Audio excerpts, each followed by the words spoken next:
करें। तो हमने लास्ट क्लास में क्या पढ़ा था कि हमारे पास एक एलसीआर सर्किट है। एलसीआर बोले तो inductor, capacitor and resistor connected with a AC source.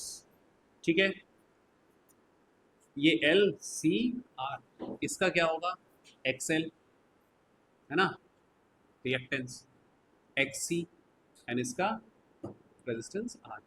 तो इसका जो नेट इम्पिडेंस होगा, टोटल इम्पिडेंस क्या होगा, ये under root R square plus XL minus XC. ये कब होगा, जब XL is greater than XC है। और under root R square plus XC minus XL कब होगा, जब सॉरी होल स्क्वायर, ठीक है, विच इज जब XC is greater than XL होगा। अगर एल बड़ा है तो ये इंडक्टिव हो जाएगा। कैसा सर्किट हो जाएगा, इंडक्टिव सर्किट, एलसीआर। बोलो। और ये कैसा हो जाएगा, कैपेसिटिव, एलसीआर। आ रही बात समझ में? ठीक है। अच्छा, अगर मुझे पीक वैल्यू निकालनी हो, अच्छा इस केस में एल अगर बड़ा है तो आई लैग करेगा ईएमएफ से। इसमें क्या होगा, I leads the EMF by phase phi. ठीक है, but you will try to find out the phi. तो फाई कैसे निकालोगे, इस वाले केस में XL minus XC divide by are,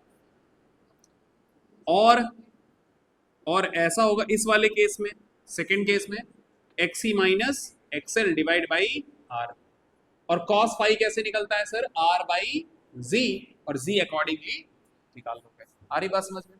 अगर तुमको करंट निकालना हो, पीक करंट, तो क्या करोगे sir, E naught divide by G रखोगे।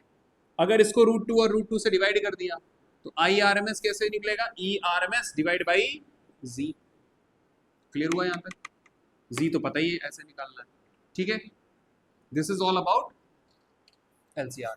हमने फेजर डायग्राम भी पढ़ लिए थे और इसके फॉर्मूले। अच्छा, इसका इम्पिडेंस ट्राइंगल समझ में आ गया ना आपको?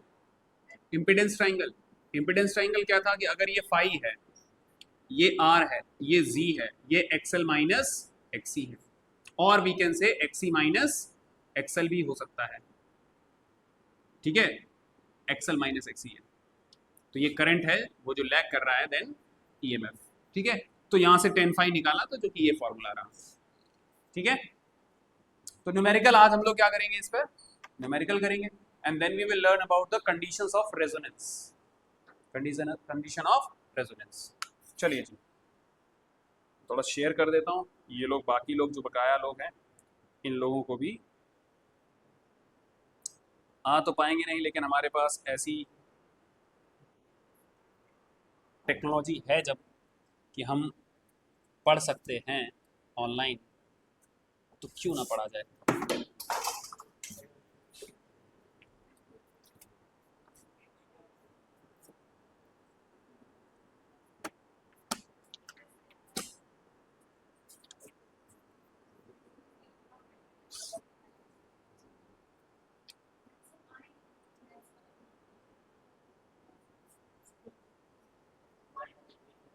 सो थोड़ा सा एक और क्वालिटेटिव स्टडी करनी है कि अगर स्पेशल केस लेते हैं, क्या लेते हैं, स्पेशल केसेस, स्पेशल केसेस पढ़ते हैं कि अगर XL is greater than XC है, means VL is greater than VC है,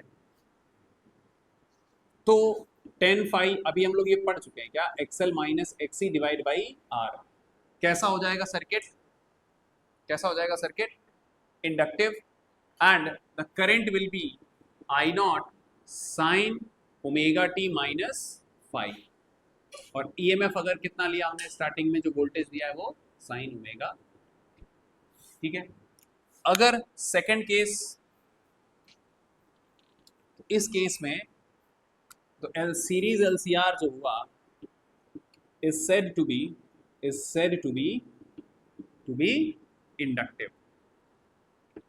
Number 2, अगर XL is less than XC है, means VL is less than VC, तो 10 फाई क्या लिखा जाएगा, XC minus XL divide by R।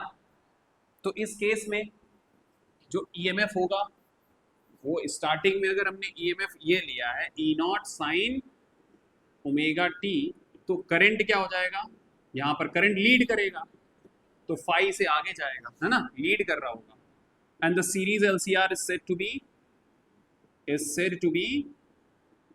B capacitive. ठीक है, what if XL is equal to XC हो जाए, दोनों बराबर हो जाए, तो क्या होगा। तो अब हमें पता है क्या होगा कि जो नेट इम्पिडेंस आएगा वो क्या हो जाएगा, under root R square plus XC minus XL या XL minus XC whole square. बोलो, तो यहां पर दोनों बराबर हो जाएंगे तो ये तो टर्म जीरो हो जाएगा, ये टर्म पूरा जीरो हो जाएगा अगर कंडीशन ये है। तो हमारा ये R square which is equal to R, तो मतलब इम्पिडेंस प्योरली कैसा हो जाएगा फिर, ये रेजिस्टिव। तो तब टेन फाई क्या हो जाएगा, बोलो, एक्सी माइनस एक्सएल, तो ये तो जीरो हो जाएगा, बोलो जीरो हो गया। मींस फेज क्या आ जाएगा, जीरो, मतलब E and I are in same phase. अगर सेम फेज में है तो फिर एलसीआर कैसा हो जाएगा, इज प्योरली रेजिस्टिव। कैसा हो जाएगा, प्योरली रेजिस्टिव। ठीक है, और ऐसे केस में जो आई नॉट होगा वो ई नॉट बाई क्या हो जाएगा, आर। ठीक है, और I R M S is equal to E R M S divide by R, Z is equal to यहां पर क्या बन रहा है, आर, प्योरली रेजिस्टिव। और एक चीज ये याद रखना, अभी मैं आगे पढ़ाऊंगा, this is the condition for resonance, this is the condition for resonance.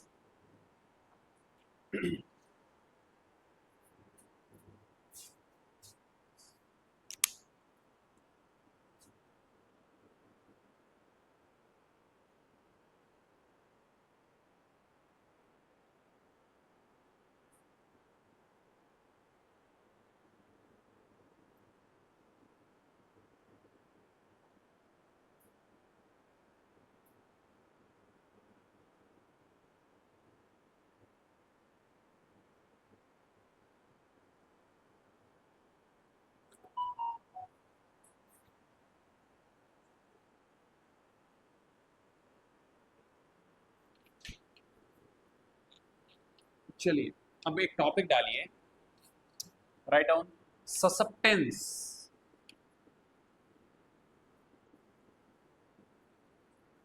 Susceptance क्या होता है,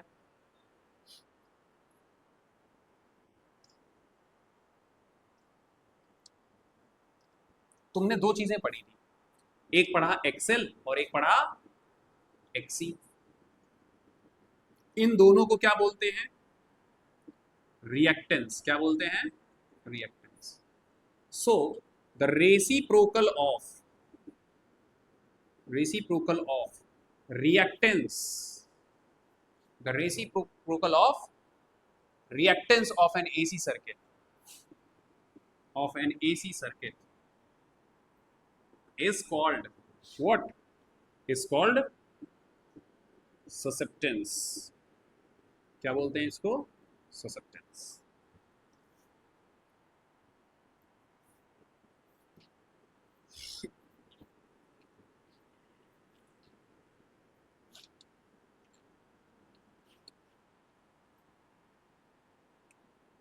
called susceptance means ये 1/XC कर दो या 1/XL कर दो, these are all called susceptance। इसकी ऐसा यूनिट क्या होगी, लगाओ दिमाग, ओम इनवर्स, और वी कैन से ओम का उल्टा महो। ठीक है, अब लिखो एक topic, admittance, write down admittance. बताओ ये क्या होता है, impedance. So the reciprocal of impedance of the AC circuit is called admittance. तो एडमिटेंस क्या होगा? 1/z। अगेन ऐसा यूनिट क्या होगी? बोलो, इम्पिडेंस की क्या होती है? ओम। इसकी क्या होगी? Ohm inverse. और ऐसे लिख दोगे ओम इनवर्स, या फिर वो रेजिस्टिविटी की कैसे होगी? कंडक्टेंस की।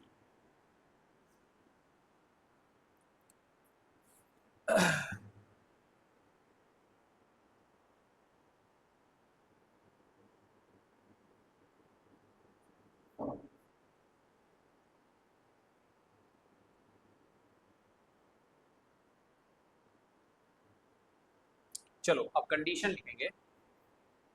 देख रहे हो, बारिश का बहाना बना के, देख कोई नहीं रहा है, सिर्फ दो देख रहे हैं। हाँ, उसमें भी एक यहीं बैठा है।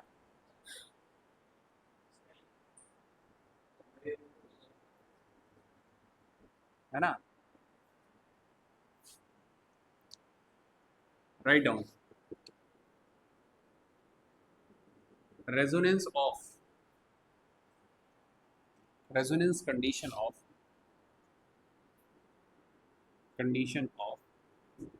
Series LCR circuit. Resonance condition of series LCR circuit.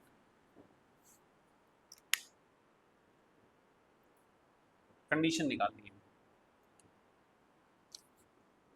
लिखो, a series LCR circuit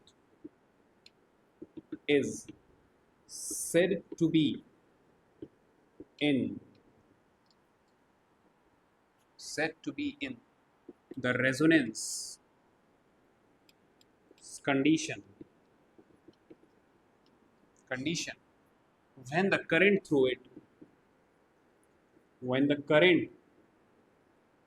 through it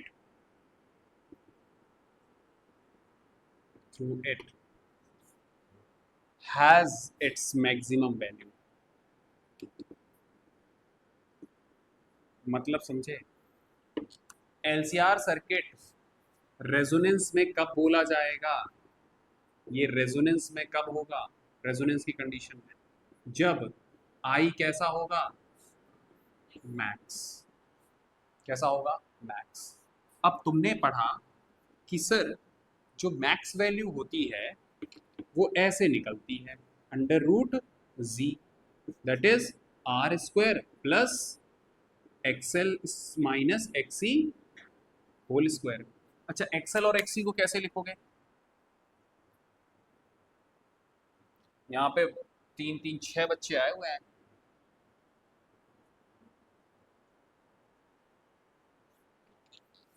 ठीक है, और जो इंपॉर्टेंट चीज है, ये बहुत इंपॉर्टेंट पढ़ा रहा हूँ।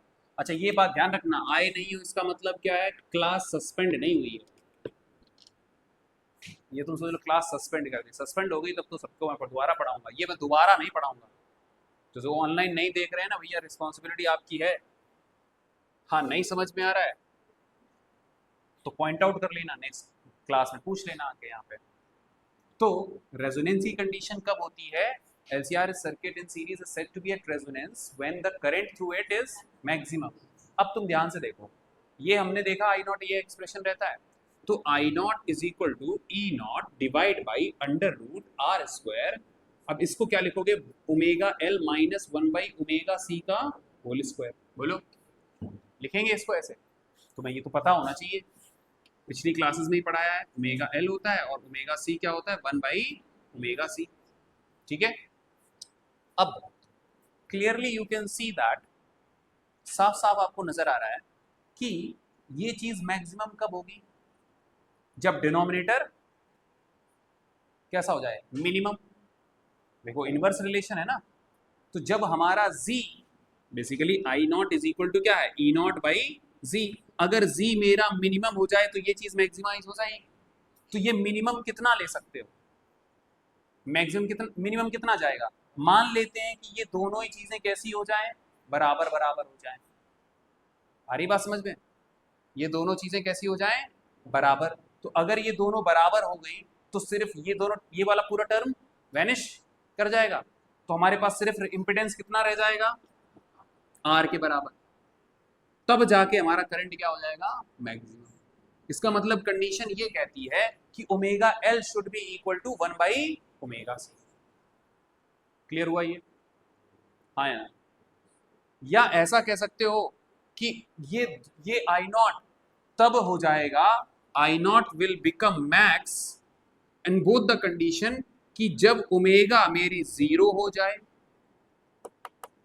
क्या हो जाए, जीरो, और या ओमेगा मेरी इनफाइनाइट हो जाए। एंगुलर फ्रीक्वेंसी या तो जीरो हो जाए या फिर इनफाइनाइट हो जाए। अब ये कैसे होगा, जरा ध्यान सुनना। अगर मैंने यहां जीरो लिया तो यहां भी जीरो रखूंगा, यहां जीरो रखोगे तो टर्म जीरो हो गया, लेकिन 1/0 इनफाइनाइट, इनफाइनाइट इज क्या हो जाएगा, बोलो, अगर बताओ क्या हो गया, कंफ्यूजन हो गया, बोलो।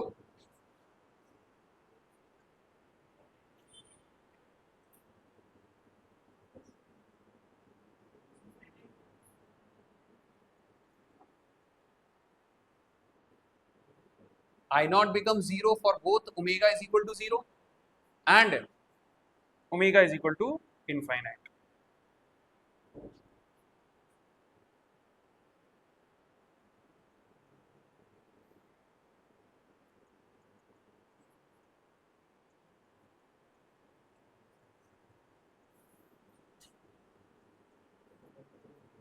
जीरो रखोगे, जीरो रख लो और इनफाइनाइट रख लो।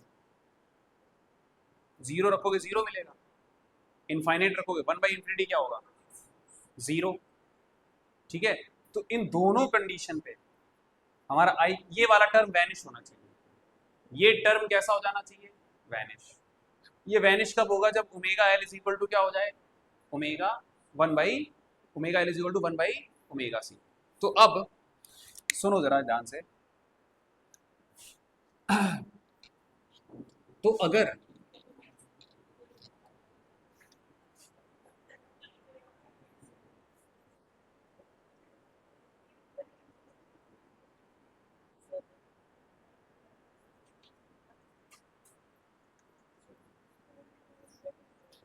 अच्छा सुनो सुनो सुनो, ये कंडीशन ये है कि ये चीज जीरो हो जाएगी इन कंडीशन पे। ठीक है, कैसी हो जाएगी, जीरो। जरा देखो, ओमेगा अगर जीरो रखा, यहां जीरो रखा, तो क्या होगा, यहां जीरो रख दिया, यहां जीरो रख दिया, ये तो इन्फिनिटी बन जाएगा, ये जीरो।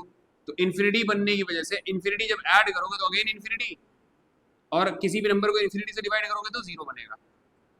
या फिर अगर आपने इन्फिनिटी रख दिया इसको और यहाँ इन्फिनिटी रख दिया, इन्फिनिटी रखोगे तो जीरो बन जाएगा, लेकिन यहाँ इन्फिनिटी इस पूरे टर्म को इन्फिनिटी बनाएगा, तो इन्फिनिटी हो जाएगा, तो अगेन।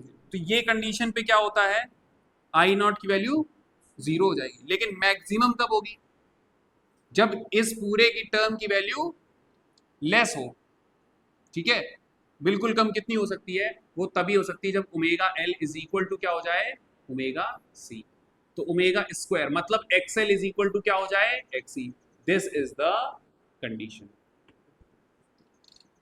तो अगर ये ऐसा करोगे तो omega square is equal to L C, तो ओमेगा इज इक्वल टू क्या आ जाएगा, 1/√एल सी। क्लियर हुआ ये? तो अगर ओमेगा इतनी हो जाए तो आई कैसा हो जाएगा, मैक्स हो जाएगा।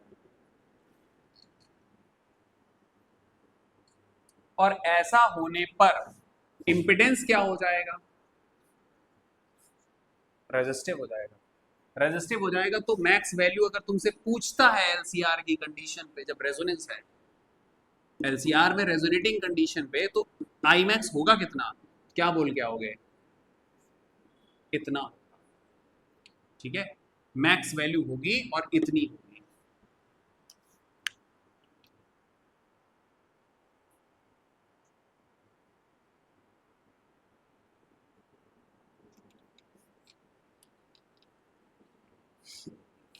अच्छा, अगर आपसे पूछा जाए define resonant frequency,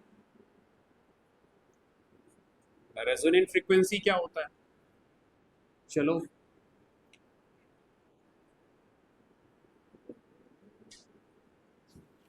resonant frequency तो ओमेगा इज इक्वल टू, आपने देखा अंडर रूट एल सी, तो ये लिखा जाता है 2 पाई एफ। बोलो, तो इस टाइम पर जो फ्रीक्वेंसी उसको क्या बोलोगे? Resonant frequency. तो रेजोनेंट फ्रीक्वेंसी का फॉर्मूला याद रहेगा? बोलो, नहीं आए तो इस कंडीशन से निकाल लेना, ठीक है।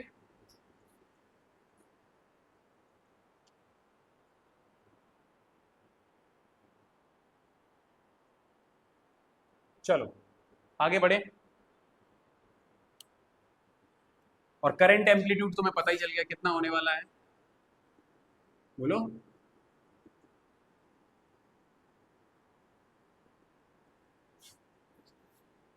Resonance condition is this I naught E naught by R.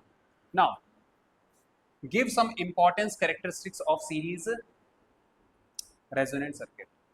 अब तुम्हें पूछ सकता है कि राइट डाउन द कैरेक्टरिस्टिक्स क्या होती हैं उस सर्किट की जब वो रेजोनेटिंग कंडीशन में हो, ठीक है। अच्छा, इसको हम लोग नेचुरल फ्रीक्वेंसी भी कहते हैं। क्या कहते हैं? Natural frequency. लिखो, अब लिखो characteristics of series resonant circuit. Characteristics of series resonant circuit. Characteristics of series resonant circuit. Characteristics of series resonant circuit.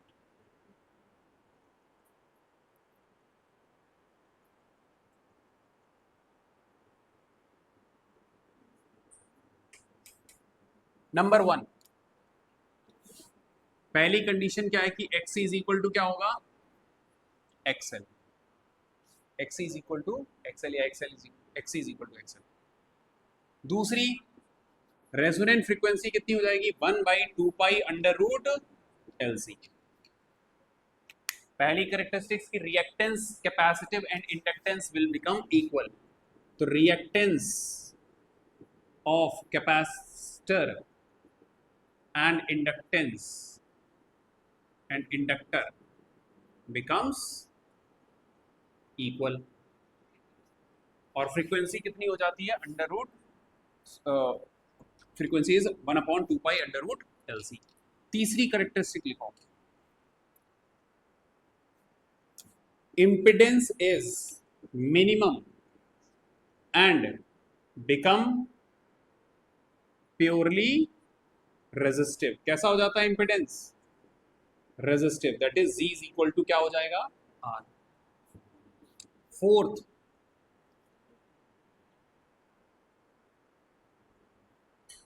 the current has a maximum value,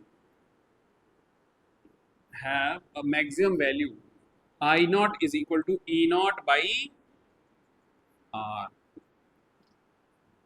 at resonance condition।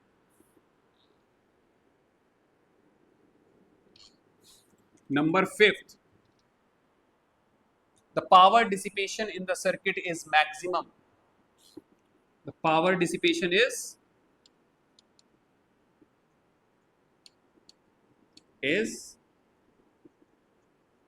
maximum, and that power is I naught square times R। बोलो, यही होगा। और इसको ऐसे भी लिख सकते हो, E RMS square divide by R।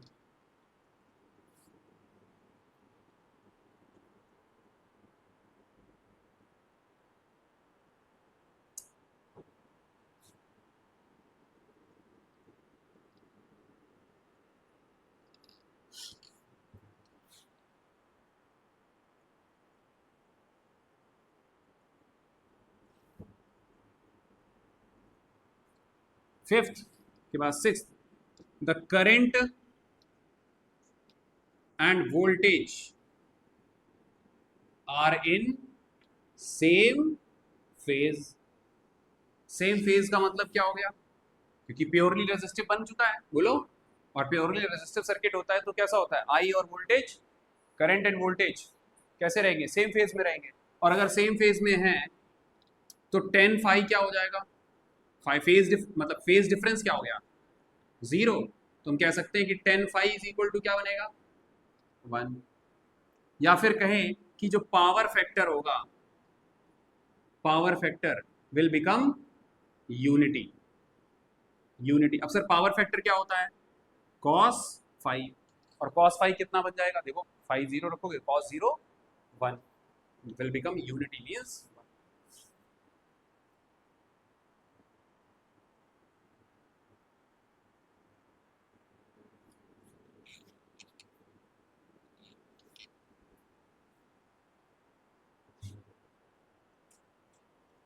7 series resonance can occur at every value of r, every value of r, r की हर एक वैल्यू के लिए सीरीज रेजोनेंट सर्किट होगा, क्योंकि वहां पे x is equal to X R हो, x is equal to XL हो चुका है। तो अब हम r कोई भी चीज लें, वहां पे करंट हमेशा क्या मिलेगा आपको? मैक्सिमम मिलेगा। But for different r you will get different value of current, but वो होगी कौन सी? मैक्सिमम। आ रही बात समझ में? पीक ही मिलेगा, लेकिन वो पीक डिफरेंट आर के लिए डिफरेंट डिफरेंट मिलेगा। बोलो क्या? सॉरी, कॉस 1050 रहेगा, sorry, my bad.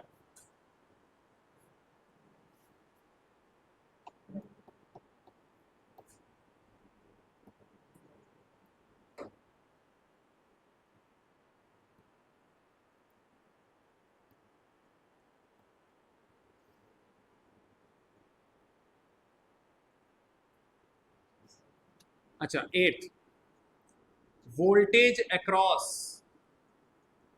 Are is equal to क्या हो जाएगा? Applied EMF. जितना ईएमएफ लगा रहे हो पूरा पूरा, मतलब जो ईएमएफ आएगा सीरीज में वो किसके बराबर होगा? Voltage across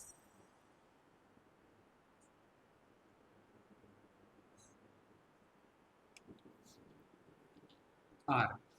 and ninth one, voltage across C and voltage across L are in opposite phase। कैसा रहेगा? opposite phase। opposite phase का मतलब है इनके बीच में जो फेज डिफरेंस रहेगा वो कितने का रहेगा? 180 डिग्री का। तभी ये दोनों जो रिजल्टेंट हो जाएगा, इन दोनों का resultant of VC and VL become zero. तो मैंने जो आपको डायग्राम बनाया था, एक तरफ VL दिख रहा था, एक तरफ VC दिख रहा था, वो दोनों का रिजल्टेंट क्या आ जाएगा? जीरो। होगा तो वोल्टेज इन दोनों के क्रॉस, बट दोनों का रिजल्टेंट जो आएगा वो क्या हो जाएगा? जीरो।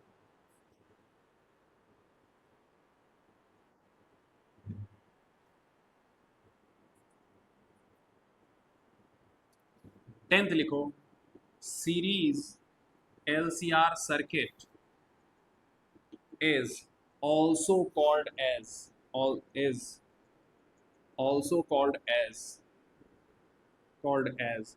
acceptor circuit। क्या बोला जाता है? acceptor circuit। why we call this acceptor circuit? acceptor circuit क्या क्यों बोला जाता है इसको? सोचो।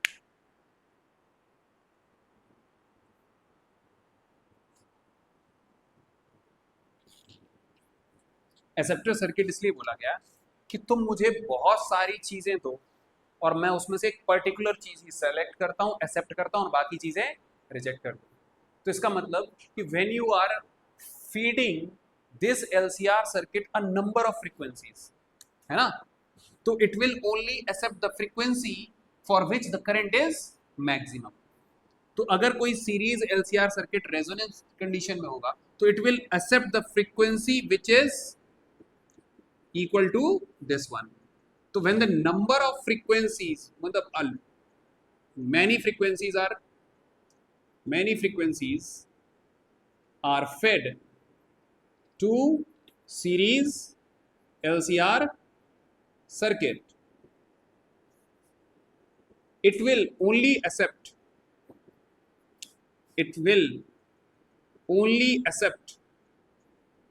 what? FR, नेचुरल फ्रीक्वेंसी, जो उसकी नेचुरल फ्रीक्वेंसी बस वही वाली सेलेक्ट करेगा, अदरवाइज बाकी सबको रिजेक्ट कर देगा, and that's why it is called acceptor circuit. अब लिखो क्यू फैक्टर, टॉपिक डालो Q factor.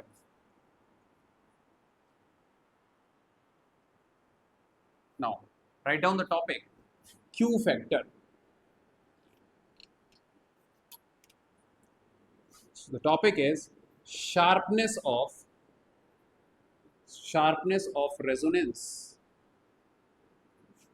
or we can say Q factor. Q factor को हम लोग एक और नाम से जानते हैं, क्या? Quality factor.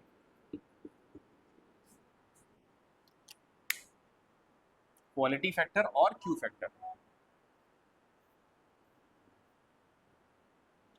ध्यान से सुनना मेरी बात. तो अगर मैं शार्पनेस निकालना चाहता हूं तो हमने क्या किया, sharpness of resonance is measured by the coefficient. Sharpness of resonance की कंडीशन जो है वो क्यू फैक्टर से निकाली जाती है. अब देखना जरा ध्यान से, हमने प्लॉट किया फ्रीक्वेंसी वर्सेस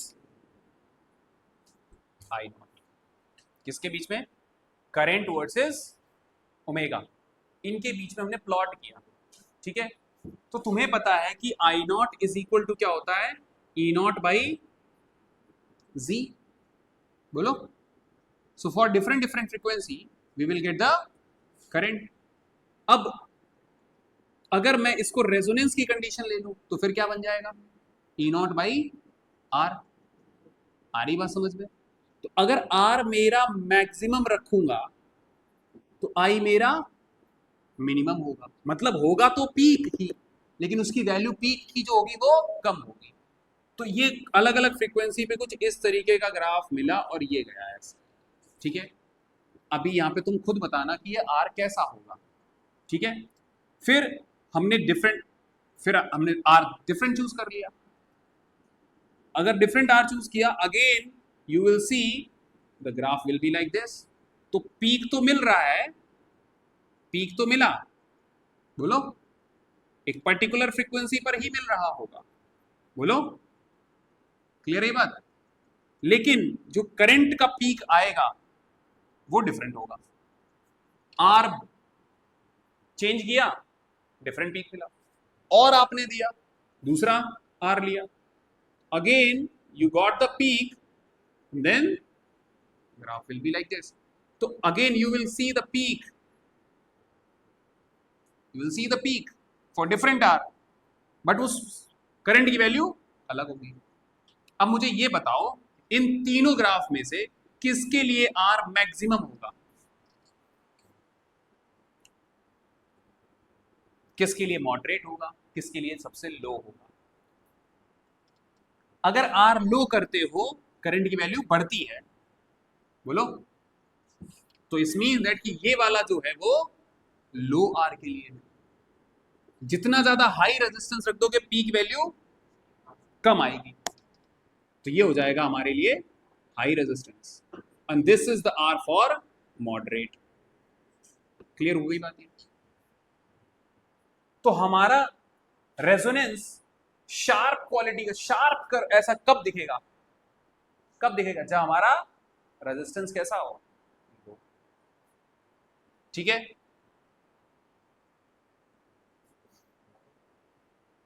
और अगर हाई वैल्यू लोगे तो कैसा रखेगा? रीजन कैसा दिख रहा होगा? फ्लैट, ऐसा करवाना.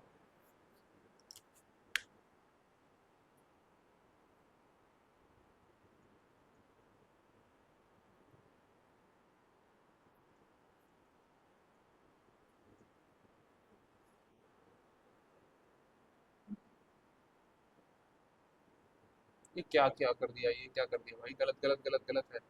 क्या गलत है? क्या गलत क्या है? हाँ, doubt doubt doubt doubt doubt, क्या क्या डाउट है? ओ थीटा 180 अपोजिट फेज में कैसे होंगे? अच्छा देखो, तो ये अगर हमने ग्राफ लिया, ठीक है, ये करंट है, तो वोल्टेज लैग करेगा VL और VC ये रहेगा, है ना? ये दोनों बराबर होंगे तभी तो कैंसिल आउट करेंगे, मतलब इन दोनों के बीच में एंगल कितना होगा? 180 डिग्री। अपोजिट फेज में होने चाहिए दोनों वोल्टेज, है ना? तभी तो कंडीशन होगी। बोलो, XL is equal to XC की। बोलो जी, रश्मिता मलिक, समझ में आया?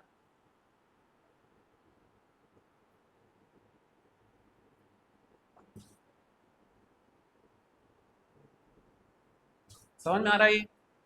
बोलो जी। अगर रेजिस्टेंस हमारा हाई रखोगे तो करंट की वैल्यू कम मिलेगी, लेकिन होगा वो पीक किस फ्रीक्वेंसी पर? Resonant frequency.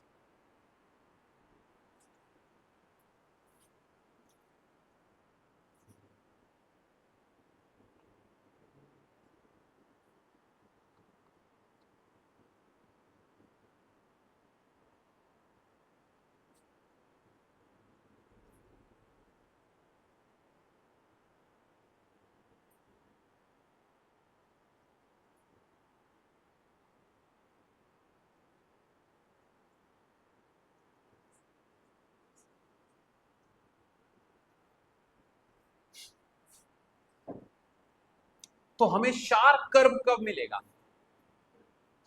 Are low, you will get the very sharp curve, otherwise you will get a flat curve। हाँ, ऐसे ऐसे एकदम से ऐसे। अब लिखो definition of Q factor. Write down what is the definition of Q factor of series resonant circuit. Q factor for, इसकी definition लिखेंगे, फॉर सीरीज रेजोनेंट सर्किट। देखो, it is defined as the ratio of, it is defined as the ratio of resonant frequency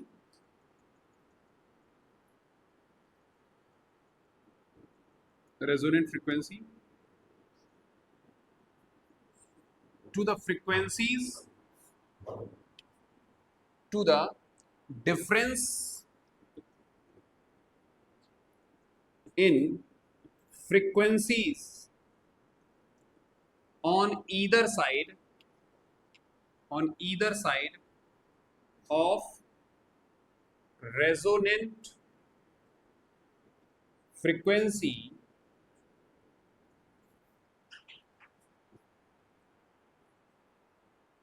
such that at each frequency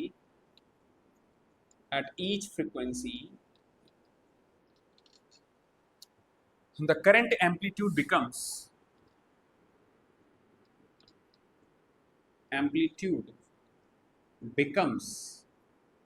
1 by root 2 times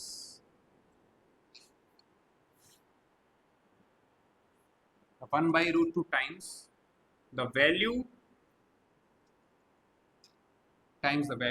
at resonant frequency।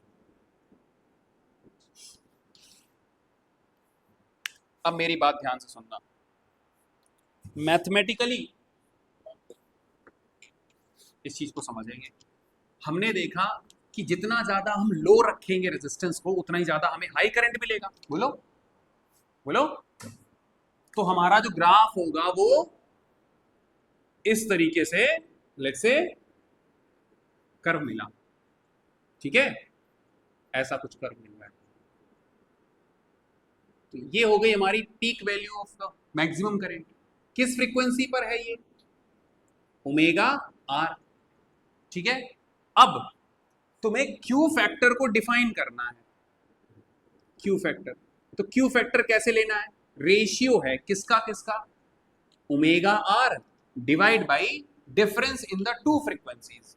देखो जरा क्या से, it is the ratio of resonant frequency to the difference in the frequency on either side of resonant frequency. इन दोनों के इधर और इधर दो फ्रीक्वेंसी चूज करनी है। कैसी होनी चाहिए? Each frequency such that each frequency at each frequency the current amplitude becomes the 1 by root 2 times the value of the value at resonant frequency। इस टाइम पे करंट की वैल्यू कितनी है? आई नॉट। अब इस आई नॉट का 1 by root 2 करो तो कौन सी वैल्यू मिलेगी? I R M S. मतलब जो भी पीक वैल्यू है उसको 1 by root 2 से डिवाइड 1 by root 2 से मल्टीप्लाई किया तो हमको एक वैल्यू मिलेगी करंट की जो कि कितना परसेंट होगी? 70.7% ऑफ पीक वैल्यू। तो हमने माना कि ये जो कोई वैल्यू होगी this is I R M S which is I naught by root 2। तो इन वैल्यूज पर दो फ्रीक्वेंसी मिलेगी तुमको। बोलो, एक को लिख लो क्या? ओमेगा 1, एक को लिख लो ओमेगा 2। इन दोनों का डिफरेंस लो, ओमेगा 2 माइनस ओमेगा 1। इस रेशियो से हमें क्या मिलता है? Quality factor. क्लियर हुआ ये? तो omega R divide by delta omega. अच्छा, डेल्टा ओमेगा मत लिखो, ये इतना ही लिखो अभी, है ना, क्योंकि अभी आगे थोड़ा सा एक और टर्म एक्सप्लेन करना पड़ेगा। This thing omega 2 minus omega 1 is called band width. क्या बोलते हैं इसको? Band width. तो हम ये कह सकते हैं कि क्यू फैक्टर जो होता है वो क्या होता है? रेजोनेंट फ्रीक्वेंसी,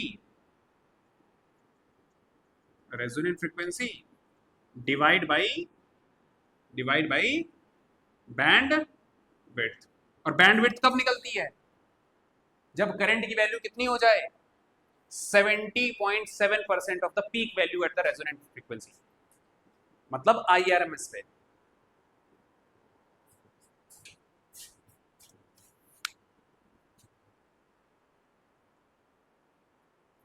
लैग हो रहा है थोड़ा थोड़ा, हो सकता है बारिश हो रही थी इसकी वजह से। एक बार फिर से समझा दीजिए। देखो, क्यू फैक्टर क्या होता है? ये जो रेजोनेंट फ्रीक्वेंसी है, इस फ्रीक्वेंसी पे आपको पीक वैल्यू मिलेगी आपको करंट की। तो इस फ्रीक्वेंसी को अगर मैं डिवाइड करता हूं difference between the two frequency, और वो frequency on either side of the frequency, resonant frequency लेनी है, ओमेगा 2 ओमेगा 1। लेकिन इन दोनों फ्रीक्वेंसीज पर क्या होना चाहिए? करंट कितना होना चाहिए? 1 by root 2 times the peak value, maximum current का, मतलब IRMS। समझ में आ रही बात? ये तो हमने इस वैल्यू का 1 बाई रूट 2 टाइम मल्टीप्लाई किया, मतलब एक IRMS मिल गया। अब यहां से हमने देखा कि ये दो जगह ग्राफ कट कर रहा होगा, एक जगह यहाँ पे, एक जगह, तो यहाँ पर हमने फ्रीक्वेंसी देख ली कितनी है, यहाँ पर फ्रीक्वेंसी देख ली कितनी है, इन दोनों का डिफरेंस ले लिया, बैंड विड्थ बोलते हैं इसको। तो Q factor is basically frequency, resonant frequency divide by band width. अब अगर मैं इस चीज को डेल्टा डब्ल्यू बोलूं, इस चीज को भी, ये इक्वल होते हैं, ध्यान से सुनना इस बात को। ये जो है ना बीच में ऐसा ऐसा कुछ दिखेगा, ऐसा कुछ, ठीक है? ये डेल्टा डब्ल्यू, ये डेल्टा डब्ल्यू। तो हम अगर ये बोले कि ओमेगा 2 क्या हो जाएगा? Omega R plus delta W. Omega 1 क्या हो जाएगा? बोलो, omega R minus delta W. बोलो, ओमेगा आर में से डेल्टा डब्ल्यू माइनस कर दो, ठीक है? तो ओमेगा 2 माइनस ओमेगा 1 क्या बनेगा? बोलो sir, omega R plus delta W minus omega R minus delta W. तो ये बन जाएगा हमारा, ये तो कट जाएगा ओमेगा 2 टाइम्स डेल्टा डब्ल्यू। तो हमारे पास ये बन जाएगा omega R upon omega 2 minus omega 1 which is equal to omega R upon 2 times delta W. That is Q factor, that is Q factor.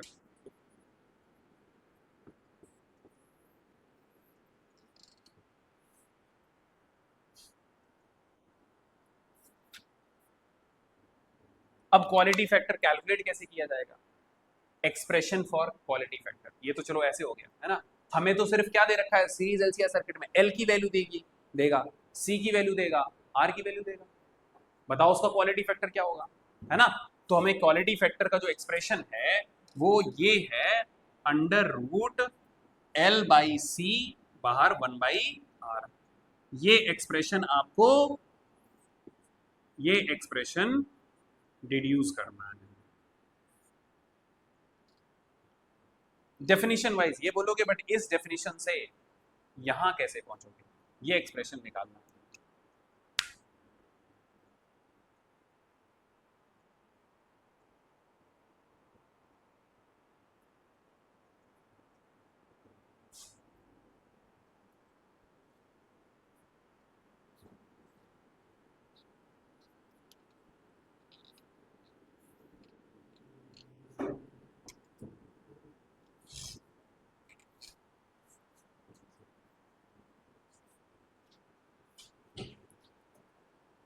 क्या हुआ?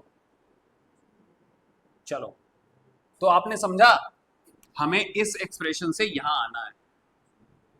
ठीक है, तो टॉपिक डालो एक्सप्रेशन फॉर क्यू फैक्टर।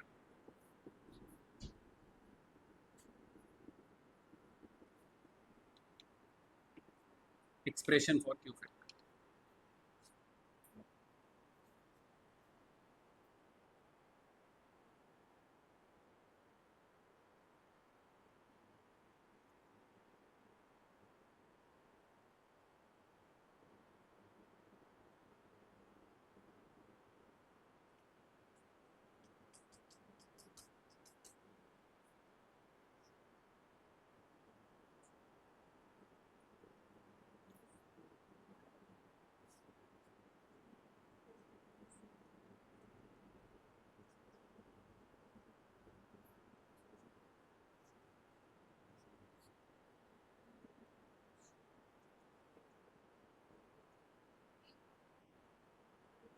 शुरू करें? चलो बताओ, एट ओमेगा आर इंपिडेंस कितना होगा? बोलो, कितना हो जाएगा? किसके बराबर होगा? आर के बराबर होगा।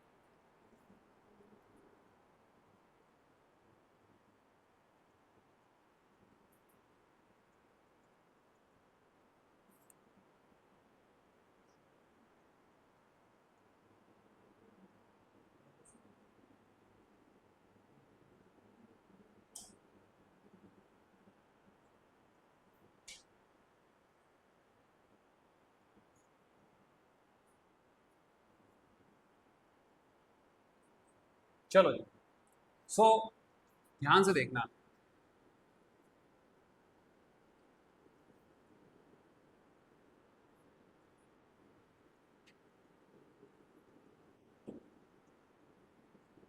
ओमेगा आर पर करंट कितना है? आई नॉट। अच्छा, ओमेगा 1 और ओमेगा 2 पर रेजिस्टेंस कितना हो जाएगा बताओ? यहां पर आई कितना होगा? आई नॉट बाई √2। ठीक है, आई नॉट कैसे लिखा जाएगा? ई नॉट डिवाइड बाई आर। तो ई नॉट डिवाइड बाई √2r। तो इसका मतलब है कि इस टाइम पर इन फ्रीक्वेंसीज पर जो रेजिस्टेंस होगा वो कितना होगा? √2 टाइम्स आर। तो at omega 1 and omega 2 z will be equal to √r² plus omega l minus 1 by omega c whole square, that will be equal to √2r। ये किन फ्रीक्वेंसीज पे इंपेडेंस होगा? इन वाली फ्रीक्वेंसी ओमेगा 1 और omega 2 पे। कितना? देखो, इन दोनों पर कितना होगा रेजिस्टेंस? √2 times are. अब हम क्या करेंगे, ओमेगा 1 निकालेंगे और ओमेगा 2 निकालेंगे। तो इसका स्क्वायरिंग करोगे जब दोनों साइड, तुमको क्या मिलेगा? बोलो, squaring both side, what you will get? Squaring both side r² plus omega l minus omega c whole square is equal to 2 times r²। ये r² इधर ले जाओगे तो omega l minus 1 by omega c whole square is equal to r²। तो इसका मतलब ये हुआ omega l minus omega c is equal to plus minus r। तो एक फ्रीक्वेंसी पर हम प्लस r रख लेते हैं, एक फ्रीक्वेंसी पर माइनस r ले लेते हैं। ठीक है, क्लियर हुआ ये? तो अब करते हैं क्या, we will write as, let's say पहली वाली फ्रीक्वेंसी पर हमने माइनस का आर ले लिया और दूसरी वाली फ्रीक्वेंसी पर प्लस आर ले लिया, ठीक है। चलो जी, अब इन दोनों को एक बार ऐड करो और एक बार सबट्रैक्ट करो। इन दोनों को ऐड करो, क्या मिलेगा बोलो, add 1 and 2, add 1 and 2, add करने पर क्या मिलेगा, 0, क्या मिलेगा ये 0। तो देखो जरा, omega 1 plus omega 2 times L and minus 1 by omega 1 C plus 1 by omega 2 times C is equal to क्या हो जाएगा, 0।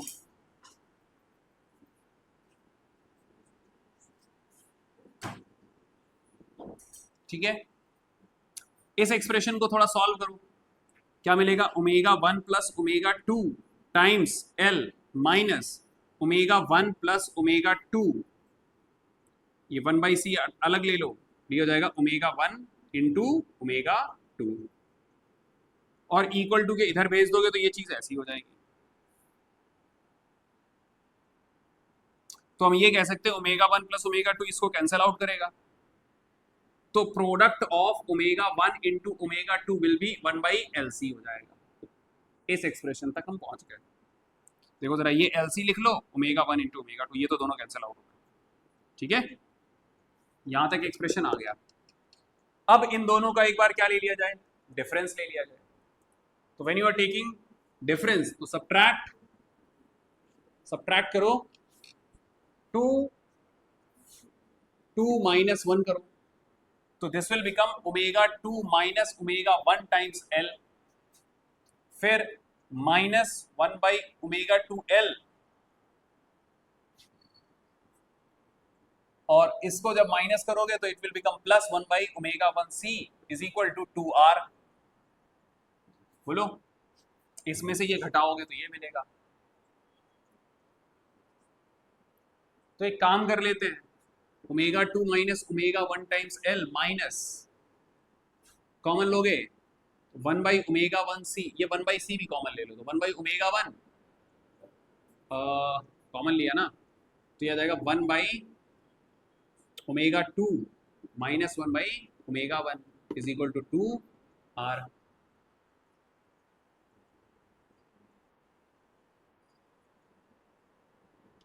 अब क्या किया जाए,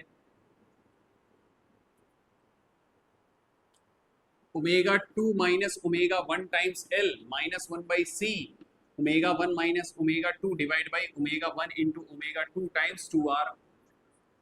बोलो,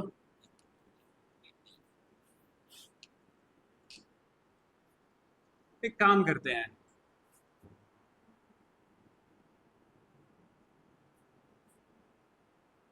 इसको पलट लेते हैं, पलटने पर क्या मिलेगा, माइनस कॉमन लोगे तो 1 बाई सी प्लस का हो जाएगा omega 2 minus omega 1 upon omega 1 into omega 2 is equal to 2 R. ये दोनों चीजें यहां से उठा लो, ओमेगा 2 माइनस ओमेगा 1 कॉमन ली तो ये बनेगा L minus 1 by C 1 by omega 1 into omega 2 is equal to 2 R. बोलो, इसकी एक्सप्रेशन जरा देखो, यहां से क्या मिलेगा, क्या मिलेगा, 1 एलसी मिल जाएगा, ये नीचे लाओगे तो एलसी मिल जाएगा, मतलब इसकी जगह क्या लिख सकते हैं, एलसी। तो omega 2 minus omega 1 L minus minus आएगा, नहीं यार प्लस, प्लस का रहेगा, प्लस का रहेगा, ये plus 1 by C into L into C, C से ये सी गया तो क्या मिल गया हमको, ओमेगा 2 माइनस ओमेगा 1 क्या मिलेगा बताओ, ओमेगा 2 माइनस ओमेगा 1 क्या मिलेगा, ये बनेगा 2l, तो ये जाएगा 2r डिवाइड बाई 2l, कट जाएगा तो omega 2 minus omega 1 is equal to r by l। मतलब हमें बैंडविड्थ कितनी मिलने वाली है, r बाई l। क्लियर हुआ ये, r बाई l। और जब ये बैंडविड्थ हमको मिल गई तो बस क्वालिटी फैक्टर हमारा तुरंत आ जाएगा। कितना होता है quality factor, sir Q factor होता है ओमेगा आर डिवाइड बाई, क्या होता है, omega R divide by bandwidth, omega 2 minus omega 1। तो ये बैंड रेजोनेंट फ्रीक्वेंसी क्या होती है, 1 by under root L C, और इधर क्या लिखोगे आर बाई एल। तो ये एल ऊपर जाएगा तो क्या बचेगा, 1 by R L divide by under root L C. अब एक काम कर लो, इस अंडर रूट को ऊपर भी चढ़ा लो तो ये ऊपर एल स्क्वायर लिख सकते हो, बोलो। तो ये एल से एल कट जाएगा, तो क्यू फैक्टर कितना आया, 1 by R under root L by C. आ गया एक्सप्रेशन।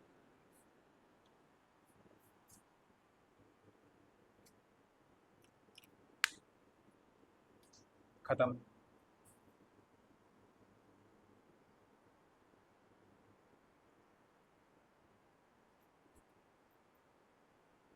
और इसी के साथ क्यू फैक्टर खत्म। अब हमें पढ़ना है power in an AC circuit, वो हम नेक्स्ट क्लास में करेंगे।